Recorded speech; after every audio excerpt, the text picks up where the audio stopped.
রাজধানীর ধানমন্ডি ৩২ নম্বরে অবস্থিত বঙ্গবন্ধু শেখ মুজিবুর রহমানের ঐতিহাসিক বাসভবনে ব্যাপক ভাঙচুর ও অগ্নিসংযোগের ঘটনা ঘটেছে।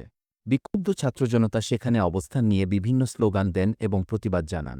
ঘটনার শুরু বুধবার সন্ধ্যার পর থেকেই ধানমন্ডি ৩২ নম্বরের সামনে ছাত্রজনতার ঢল নামে। সময়ের সঙ্গে সঙ্গে বিক্ষোভের মাত্রা বৃদ্ধি পায় এবং তারা বিভিন্ন দাবিতে স্লোগান দিতে থাকে।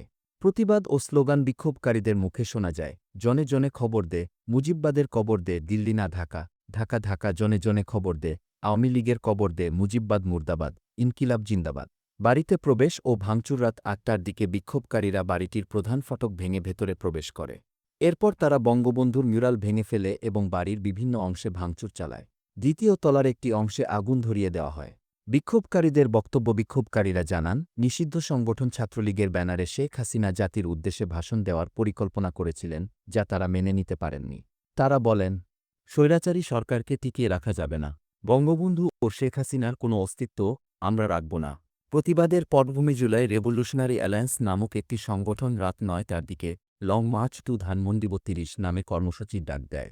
এরই ধারাবাহিকতায় শিক্ষার্থীরা রাজপথে নামে এবং বিক্ষোভ সংঘটিত হয়। এটি একটি চলমান পরিস্থিতি। আরও আপডেট পেতে আমাদের সঙ্গে থাকুন।